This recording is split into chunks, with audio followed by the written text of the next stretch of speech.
파킨슨 병에 대해서 아마 간단하게 소개를 들으신 것 같습니다. 그 중에서 이제 치료의 한 분야가 재활치료가 되겠는데, 우리 파킨슨병 환자분들께서 꼭 알아야 할 재활치료에 대해서 말씀을 드리겠습니다.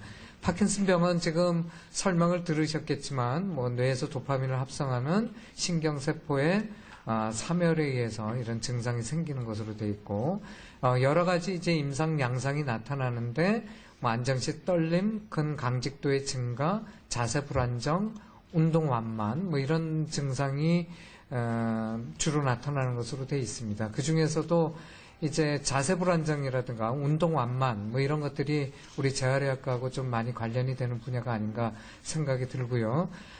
떨림이 주 증상인 환자는 좀 일찍 발생하는 환자라고 그러고, 보행 이상이 주 증상인 환자분은 고령에 발생하는 환자분이고, 기능장애가 더 심하게 나타나는 것으로 되어 있습니다.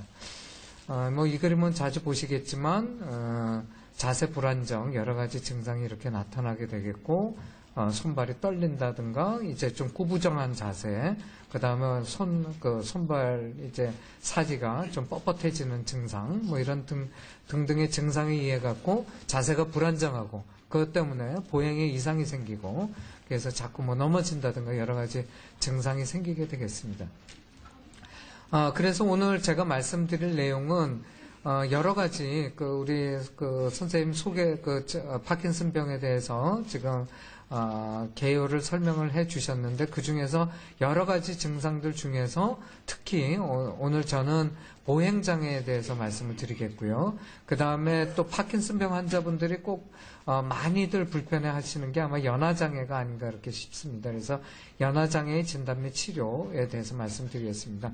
보행장애는 치료는 여러 가지가 있겠지만 하나하나 이제 자세히 설명을 드리겠지만, 그 내용을 보시면 근력운동, 근력 강화 운동이죠. 그래서 우리가 팔다리 이제 힘을 몸통뿐만 아니라 이런 체간이라든가 사지의 근력 운동, 강화 운동이 필요하겠고, 유산소 운동이라 그러죠. 에어로빅 엑서사이즈라기도 하고, 자전거 타는 거, 뛰는 거, 이런 것들이 다 유산소 운동인데, 이런 것들도 다 필요하고요.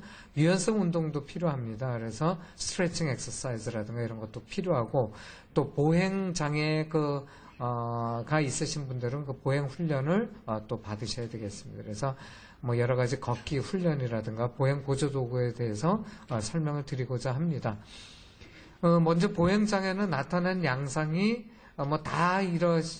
모든 환자분들이 이런 모든 증상을 갖고 있는 건 아니지만, 그 중에서 이렇게 몇 개씩 갖고 계신 거죠. 그래서 걸음걸이, 보폭이 짧아진다든가, 아니면 발을 좀 끌면서 걷는 양상, 그 다음 팔 움직임, 우리 걸을 때 팔다리를 이제 같이 흔들면서 걸어야 되는데 팔 움직이는 게 아무래도 저하가 된다든가, 아까 좀 구부정한 자세가 되니까 그쪽에 구축이 생기고 관절이 굳고 그런 것과 더불어 좀 앞으로 기울인 상태에서 걷게 되고, 그 다음에 또 일단 걷다 보면 점점 빨라지면서 속도가 갑자기 증가하게 되는 거죠. 그러면서 보행이 불안정해 되고, 그러면서 결국은 제일 큰 문제가 아마 낙상이 아닐까 이렇게 생각이 듭니다. 그래서 이 환자분들 협조를 얻어서 저희가 영상을 좀 찍어 촬영을 했는데, 이분은 이제 우리 병실이네요. 병실에서 이제 보행 동결 현상도 좀 나타나고, 보폭이 굉장히 좀 짧고, 부축을 좀 받아서 이제 좀 걷는 그런 양상을 좀 보이고 있고요. 이 환자분도 보폭이 굉장히 짧으면서 몸이 좀 앞으로 기울어지고 불균형이 있습니다. 그런 자세로 걷게 되고요. 이 환자분은 걸으면서 이제 갑자기 보행이 이렇게 좀 빨라지는 그런 양상이 나타납니다. 그래서 옆에서 부축이 없으면 넘어지게 되는 그런 양상을 보입니다.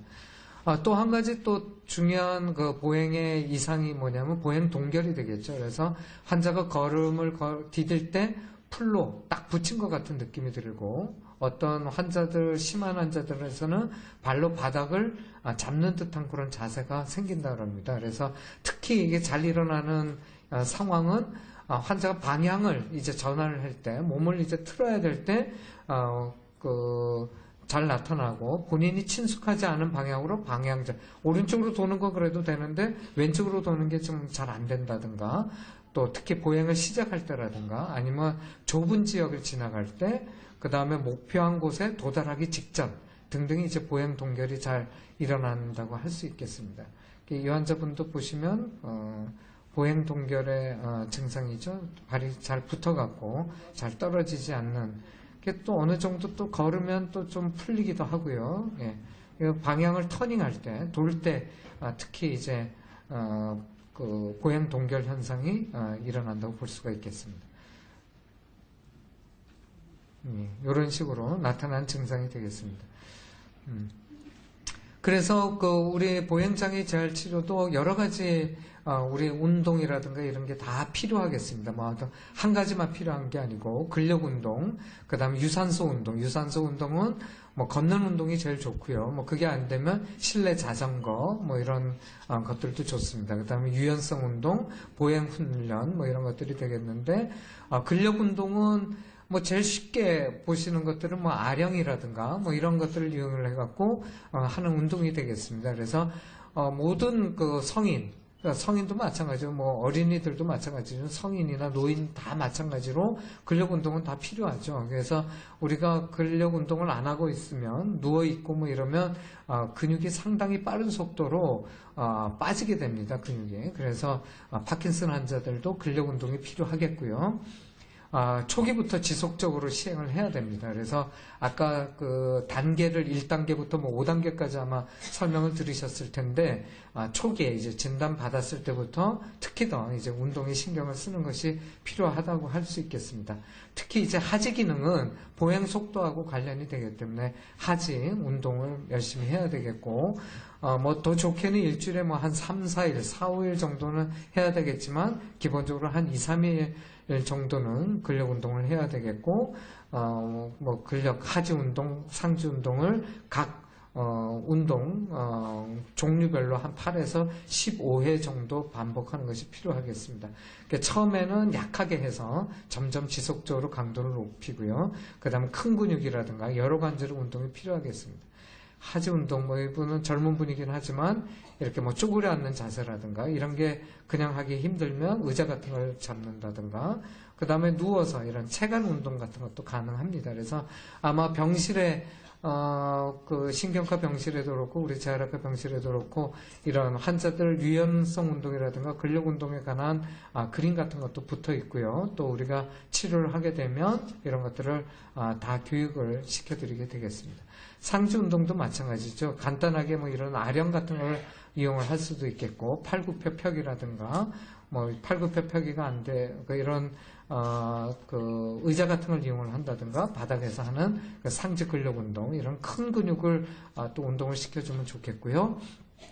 유산소 운동은 주에 한 3에서 한 5일 정도, 한 20에서 한 30분 정도 하고 약간 숨찬 정도로 이게 또 너무 천천히 그러면 심장이라든가 폐에 그렇게 운동이 안 됩니다. 그래서 약간 숨찬 정도로 산책할 때도 숨찬 정도로 하시는 게 좋겠고요. 낙상에 좀 유의하면서 해야 되겠고 낙상에 좀 걸을 때 위험하다 그러면 실내 자전거를 추천하겠습니다. 그래서 좀 빠른 속도로 약간 그 숨찬 정도로 하시고 만약에 그게 안 되면 실내 자전거 등등을 이용을 하는 것이 좋겠습니다. 그 다음에 이제 유연성 운동은 뭐 여러 가지 이제 스트레칭 우리 운동이라고 하는 것으로 알려져 있는데 구부정한 자세는 이제 아무래도 우리가 똑바로 서 있어야지 균형이 잘 잡히는데 몸이 앞으로 자꾸 구부러지게 되면은 넘어질 가능성이 높아진 거죠. 그러면 자꾸 이제 무릎이라든가 고관절에 구축이 생겨요. 관절이 굳어버리면서 점점 더 이런 자세가 나빠지는 악순환을 겪게 되는데요. 그렇기 때문에 이런 척추라든가 몸통, 팔다리 이런 쪽으로 스트레칭 엑서사이즈를 같이 해주셔야 되겠습니다. 그래서 주 2회 이상인데 뭐 사실은 뭐 이것보다 더 매일 뭐 국민체조라든가 뭐 이런 체조 같은 걸 통해 갖고도 매일 같이 해주면 좋겠고요. 그 한 자세에서 한 10초에서 30초 동안 그 불편함이 느껴질 때까지 스트레칭을 해줘야지 이제 효과가 있는 것으로 되어 있습니다. 그래서 이것은 그 무엇보다도 중요한 것은 아까 근력 운동도 마찬가지지만 근력이 빠지기 전에, 그 다음에 이것도 관절이 굳기 전에 초기부터 아주 예방적으로 이렇게 해주는 것이 무엇보다도 필요하다고 할 수 있겠습니다. 그래서 특히 이제 앞으로 몸이 이제 구부러지게 되니까 이거는 척추 신전 운동이 됩니다. 그래서 팔을 하고 뻗치고 이렇게 등을 이렇게 머리를 이렇게 들어 올리는 운동인데, 사실은 우리가 똑바로 누워만 있지 엎드려 있는 자세를 실제로 환자분들이 안 하는 경우도 많고, 실제로 그걸 해보려 그러면 못하는 분들이 상당히 많습니다. 그래서 아마 파킨슨 환자분들 뿐만 아니라 나이 들어서는 자꾸 이제 이런 엎드려 있는 운동이 필요하다고 생각이 들고요. 이런 햄스트링, 이런 슬개근 같은 거, 이런 것을 스트레칭하는 운동 같은 것들, 이런 다리 운동, 다리 스트레칭 운동 같은 거, 수건이라든가 이런 것들을 이용을 해갖고 하는 것이 좋고요. 보니까 요새는 회관이라든가 복제관이라든가 이런 데서도 여러 운동, 스트레칭 운동이라든가 에어로빅 엑서사이즈를 해주는 데가 많이 있는 것 같습니다. 그런 데서 교육을 받으셔도 되겠습니다. 그 다음에 이제 보행훈련. 보행에 이제 직접적인 장애가 있으신 분들은 보행훈련을 해야 되는데, 낙상에 이제 좀 더 주의하면서 운동을 해야 되겠고요. 항상 안전을 염두에 두고 해야 되겠고, 아까도 잠깐 말씀이 있으셨지만, 이 보행할 때 혼자서 안 되면 꼭 누구 부축을 받거나 아니면 보행 보조기구, 지팡이라든가 워커 같은 그런 보조기구의 사용이 필요할 수가 있겠습니다. 그래서 우리 환자분들 실제로 치료할 때 보면은 아까 보행 동결이 있었던 분인데 이렇게 팔다리가 잘 안 움직이신다 그랬잖아요. 그래서 팔다리를 이제 크게 치료사하고 맞춰서 걷게 되고요. 그 다음에 보폭 같은 것도 이제 좀 강조해갖고 크게 움직이는 그런 훈련을 하게 됩니다. 그래서 이 환자분도 일부러 강조해서 군대식으로 이렇게 큰 걸음으로 팔다리를 이렇게 좀 흔들면서 이렇게 걷는 그런 운동을 이제 시키게 되겠고요. 그 다음에 이 환자분 보시면 걸음걸이도 굉장히 좀 느리고 조금 불안합니다. 그래도 비교적 크게 부축을 받지 않고 이런 걸을 수 있는 환자분이신데, 그런 경우에도 이런 지팡이 같은 것을 조금 짚고, 우리가 여기서 레이저 빛이 나오는 그런 지팡이도 있죠. 그래서 보행 동결이 있는 분들은 그런 지팡이 같은 걸 이용을 하기도 하고요.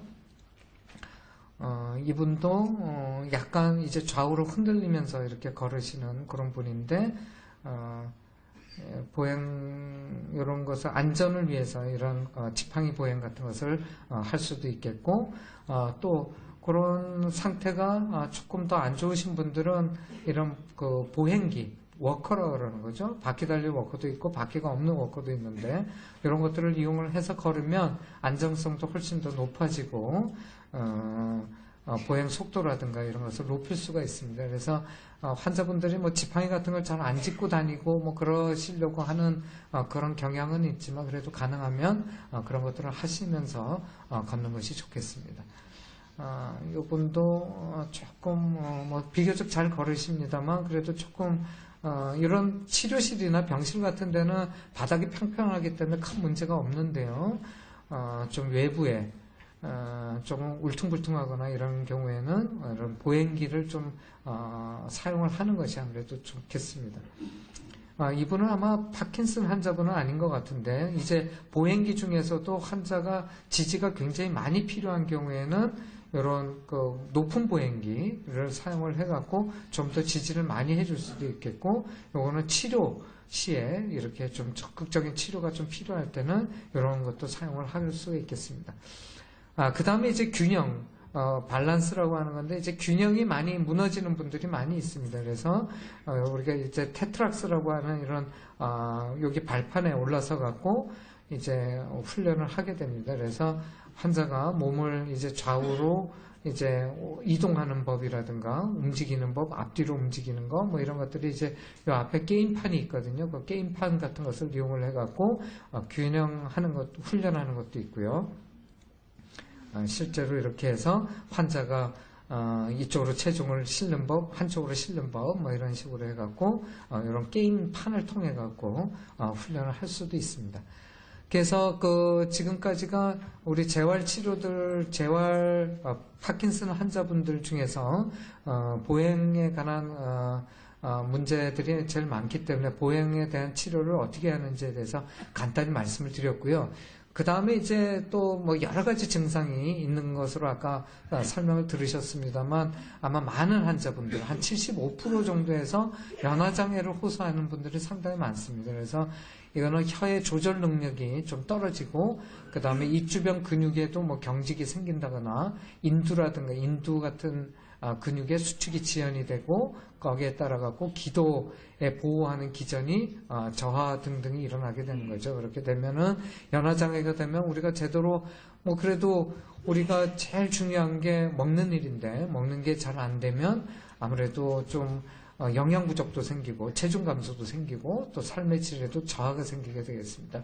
또 그 다음에 제일 큰 문제 중에 하나가 자꾸 이게 사례가 들리면서 이게 기도로 넘어가게 되면 폐렴이 생기는 거죠. 폐렴이 생기면 굉장히 뭐 입원도 해야 되고 그것 때문에 상당히 뭐 누워 있어야 되고 뭐 이런 여러 가지 문제가 많이 생기기 때문에 연화장애가 또 파킨슨 환자분들한테 상당히 큰 문제라고 할 수도 있겠습니다.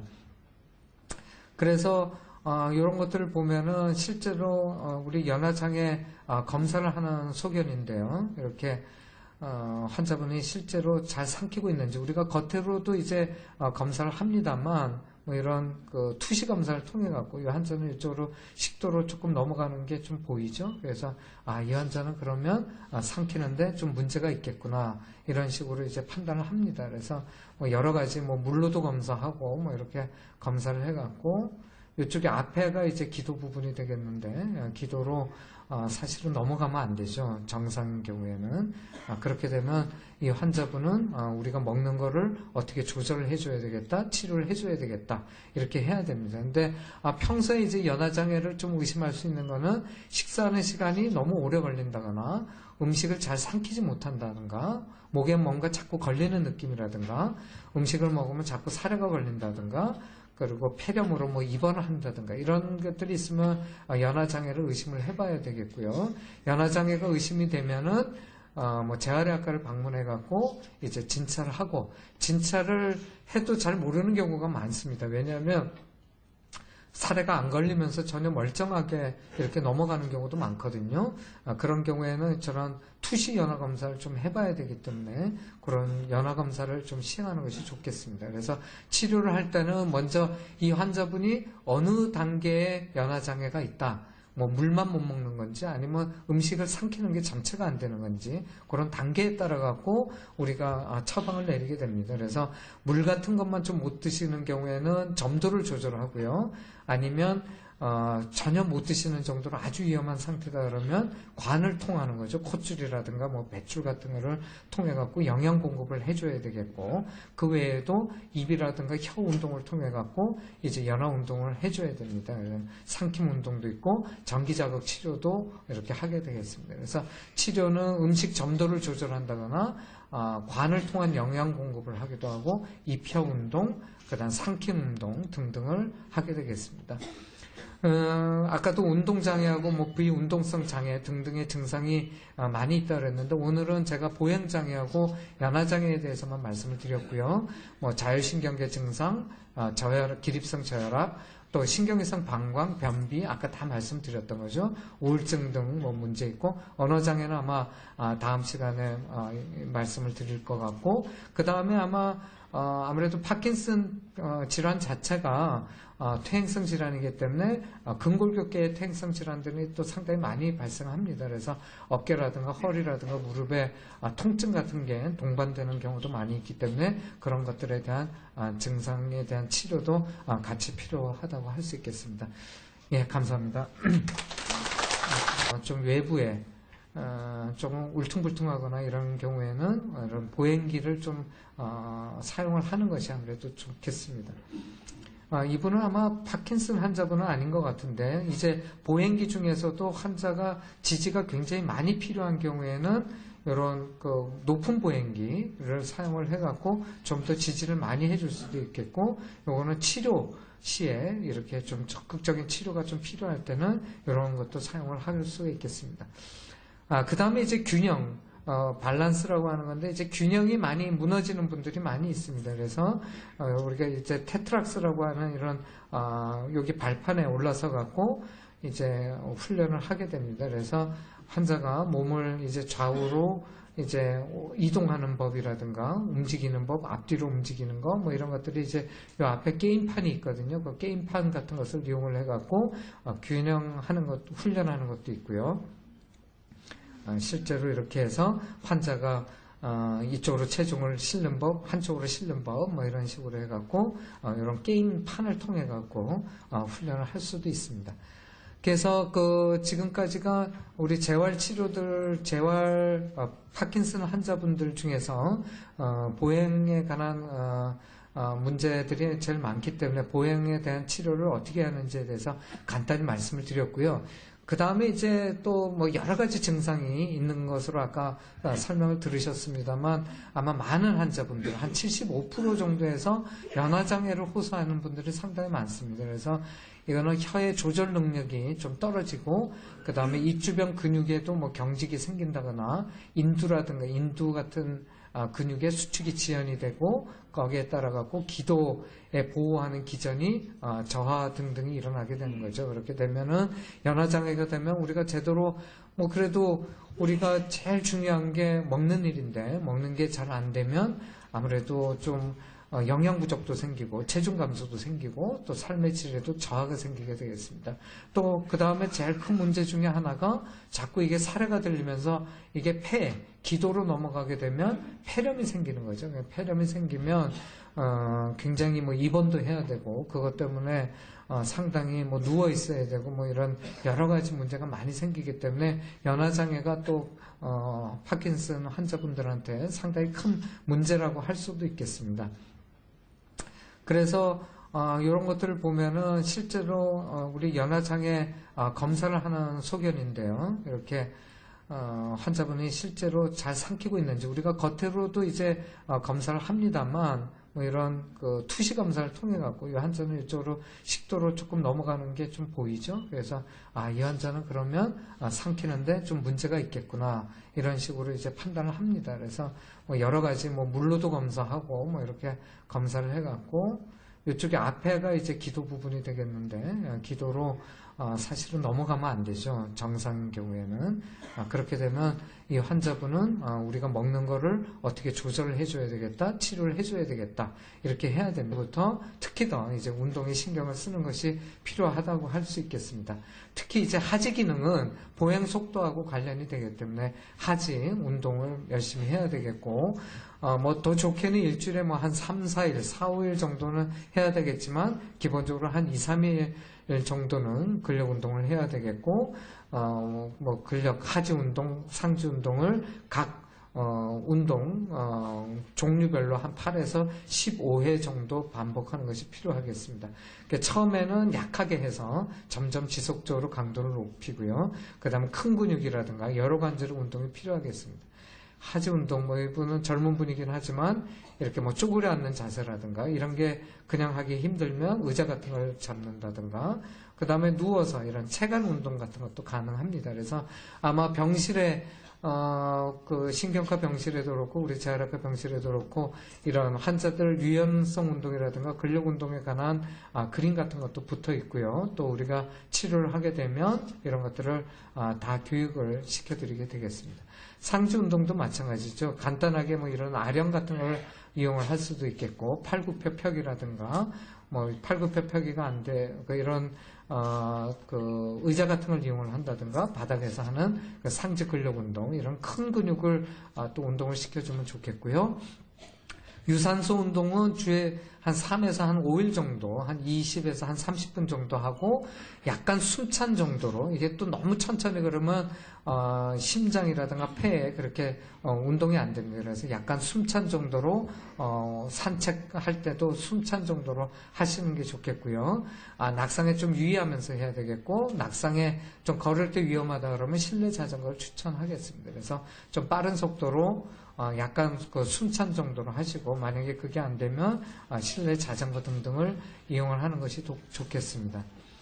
그 다음에 이제 유연성 운동은 뭐 여러 가지 이제 스트레칭 우리 운동이라고 하는 것으로 알려져 있는데, 구부정한 자세는 이제 아무래도 우리가 똑바로 서 있어야지 균형이 잘 잡히는데 몸이 앞으로 자꾸 구부러지게 되면은 넘어질 가능성이 높아진 거죠. 그러면 자꾸 이제 무릎이라든가 고관절에 구축이 생겨요. 관절이 굳어버리면서 점점 더 이런 자세가 나빠지는 악순환을 겪게 되는데요. 그렇기 때문에 이런 척추라든가 몸통, 팔다리 이런 쪽으로 스트레칭 엑서사이즈를 같이 해주셔야 되겠습니다. 그래서 주 2회 이상인데 뭐 사실은 뭐 이것보다 더 매일 뭐 국민체조라든가 뭐 이런 체조 같은 걸 통해 갖고도 매일 같이 해주면 좋겠고요.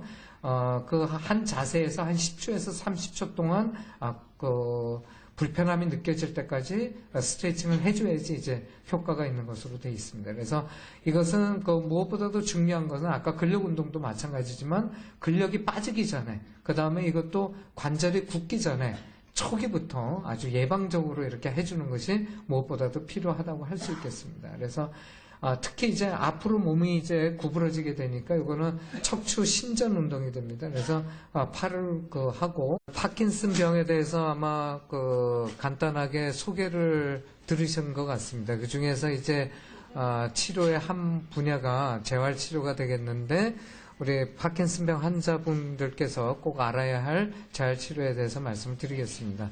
파킨슨병은 지금 설명을 들으셨겠지만 뭐 뇌에서 도파민을 합성하는 신경세포의 사멸에 의해서 이런 증상이 생기는 것으로 되어 있고, 여러 가지 이제 임상 양상이 나타나는데 뭐 안정시 떨림, 근강직도의 증가, 자세 불안정, 운동 완만 뭐 이런 증상이 주로 나타나는 것으로 되어 있습니다. 그 중에서도 이제 자세 불안정이라든가 운동 완만 뭐 이런 것들이 우리 재활의학과하고 좀 많이 관련이 되는 분야가 아닌가 생각이 들고요.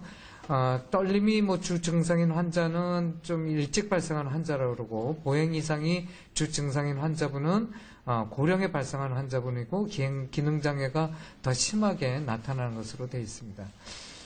뭐 이 그림은 자주 보시겠지만 자세 불안정 여러 가지 증상이 이렇게 나타나게 되겠고, 손발이 떨린다든가 이제 좀 구부정한 자세, 그 다음에 손발 이제 사지가 좀 뻣뻣해지는 증상, 뭐 이런 등등의 증상에 의해 갖고 자세가 불안정하고, 그것 때문에 보행에 이상이 생기고, 그래서 자꾸 뭐 넘어진다든가 여러 가지 증상이 생기게 되겠습니다.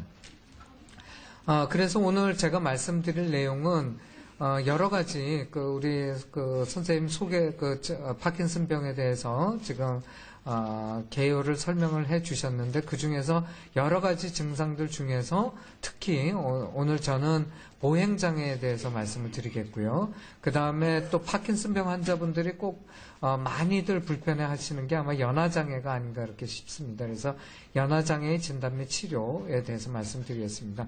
보행장애는 치료는 여러 가지가 있겠지만 뭐 하나하나 이제 자세히 설명을 드리겠지만, 그 내용을 보시면 근력 운동, 근력 강화 운동이죠. 그래서 우리가 팔다리 이제 힘을 몸통뿐만 아니라 이런 체간이라든가 사지의 근력 운동, 강화 운동이 필요하겠고, 유산소 운동이라 그러죠. 뭐 에어로빅 엑서사이즈라기도 하고, 뭐 자전거 타는 거, 뭐 뛰는 거, 뭐 이런 것들이 다 유산소 운동인데 이런 것들도 다 필요하고요. 유연성 운동도 필요합니다. 그래서 스트레칭 엑서사이즈라든가 이런 것도 필요하고, 또 보행 장애 가 있으신 분들은 그 보행 훈련을 또 받으셔야 되겠습니다. 그래서 뭐 여러 가지 걷기 훈련이라든가 보행 보조 도구에 대해서 설명을 드리고자 합니다. 먼저 보행 장애는 나타나는 양상이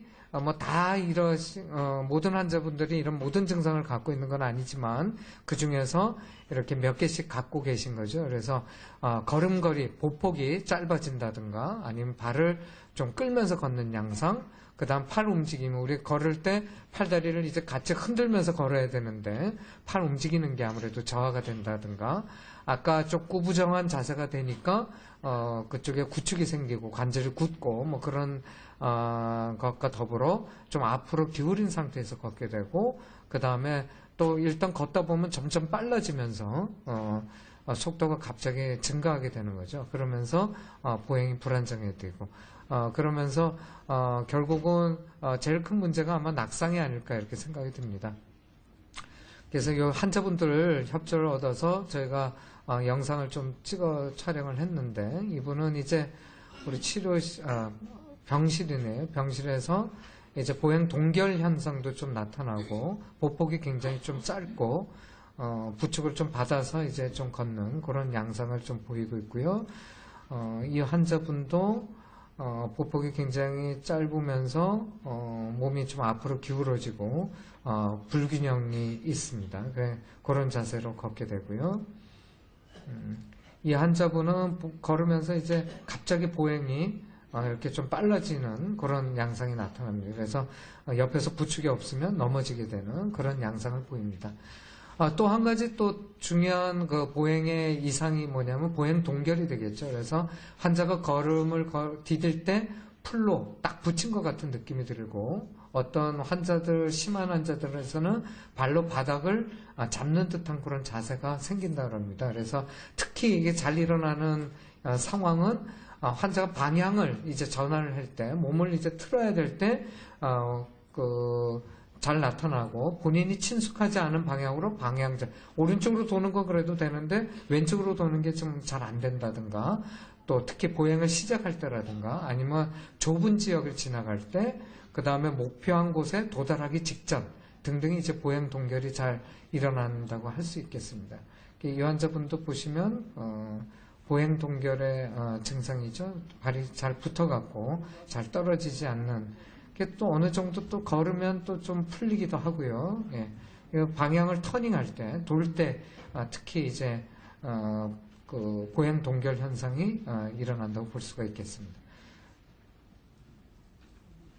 이런 식으로 나타난 증상이 되겠습니다. 그래서 우리 보행장애 재활 치료도 여러 가지 우리 운동이라든가 이런 게 다 필요하겠습니다. 뭐 한 가지만 필요한 게 아니고 근력 운동, 그 다음에 유산소 운동. 유산소 운동은 뭐 걷는 운동이 제일 좋고요. 뭐 그게 안 되면 실내 자전거 뭐 이런 것들도 좋습니다. 그 다음에 유연성 운동, 보행 훈련 뭐 이런 것들이 되겠는데, 근력 운동은 뭐 제일 쉽게 보시는 것들은 뭐 아령이라든가 뭐 이런 것들을 이용을 해갖고 하는 운동이 되겠습니다. 그래서 모든 그 성인도 마찬가지로 뭐 어린이들도 마찬가지로 성인이나 노인 다 마찬가지로 근력 운동은 다 필요하죠. 그래서 우리가 근력 운동을 안 하고 있으면 누워 있고 뭐 이러면 근육이 상당히 빠른 속도로 빠지게 됩니다. 근육이. 그래서 파킨슨 환자들도 근력 운동이 필요하겠고요. 초기부터 지속적으로 시행을 해야 됩니다. 그래서 아까 그 단계를 1단계부터 뭐 5단계까지 아마 설명을 들으셨을 텐데, 초기에 이제 진단 받았을 때 뻗치고 이렇게 등을 이렇게 머리를 이렇게 들어 올리는 운동인데, 사실은 우리가 똑바로 누워만 있지 엎드려 있는 자세를 실제로 환자분들이 안 하는 경우도 많고, 실제로 그걸 해보려 그러면 못하는 분들이 상당히 많습니다. 그래서 아마 뭐 파킨슨 환자분들 뿐만 아니라 나이 들어서는 자꾸 이제 이런 엎드려 있는 운동이 필요하다고 생각이 들고요. 뭐 이런 햄스트링, 이런 그 슬개근 같은 거, 이런 것을 스트레칭하는 운동 같은 것들, 이런 다리 운동, 다리 스트레칭 운동 같은 거, 수건이라든가 뭐 이런 것들을 이용을 해갖고 하는 것이 좋고요. 보니까 요새는 뭐 해관이라든가 복제관이라든가 뭐 이런 데서도 여러 그 운동, 스트레칭 운동이라든가 에어로빅 엑서사이즈를 해주는 데가 많이 있는 것 같습니다. 그런 데서 교육을 받으셔도 되겠습니다. 그 다음에 이제 보행훈련. 보행에 이제 직접적인 장애가 있으신 분들은 보행훈련을 해야 되는데, 낙상에 이제 좀 더 주의하면서 운동을 해야 되겠고요. 항상 안전을 염두에 두고 해야 되겠고, 아까도 잠깐 말씀이 있으셨지만, 이 보행할 때 혼자서 안 되면 꼭 누구 부축을 받거나 아니면 보행 보조기구, 뭐 지팡이라든가 워커 같은 그런 보조기구의 사용이 필요할 수가 있겠습니다. 그래서 우리 환자분들 실제로 치료할 때 보면은 아까 보행 동결이 있었던 분인데 이렇게 팔다리가 잘 안 움직이신다 그랬잖아요. 그래서 팔다리를 이제 크게 치료사하고 맞춰서 걷게 되고요. 그 다음에 보폭 같은 것도 이제 좀 강조해갖고 크게 움직이는 그런 훈련을 하게 됩니다. 그래서 이 환자분도 일부러 강조해서 군대식으로 이렇게 큰 걸음으로 팔다리를 이렇게 좀 흔들면서 이렇게 걷는 그런 운동을 이제 시키게 되겠고요. 그 다음에 이 환자분 보시면 걸음걸이도 굉장히 좀 느리고 조금 불안합니다. 뭐 그래도 비교적 크게 부축을 받지 않고 이런 걸을 수 있는 환자분이신데 그런 경우에도 뭐 이런 지팡이 같은 것을 조금 짚고 우리가 뭐 여기서 레이저 빛이 나오는 그런 지팡이도 있죠. 그래서 보행 동결이 있는 분들은 그런 지팡이 같은 걸 이용을 하기도 하고요. 이분도 약간 이제 좌우로 흔들리면서 이렇게 걸으시는 그런 분인데 보행 이런 것을 안전을 위해서 이런 지팡이 보행 같은 것을 할 수도 있겠고 또 그런 상태가 조금 더 안 좋으신 분들은 이런 그 보행기 워커라고 그러는 거죠. 바퀴 달린 워커도 있고 바퀴가 없는 워커도 있는데 이런 것들을 이용을 해서 걸으면 안정성도 훨씬 더 높아지고 보행 속도라든가 이런 것을 높일 수가 있습니다. 그래서 환자분들이 뭐 지팡이 같은 걸 잘 안 짚고 다니고 뭐 그러시려고 하는 그런 경향은 있지만 그래도 가능하면 그런 것들을 하시면서 걷는 것이 좋겠습니다. 이분도 조금 뭐 비교적 잘 걸으십니다만 그래도 조금 이런 치료실이나 병실 같은 데는 바닥이 평평하기 때문에 큰 문제가 없는데요.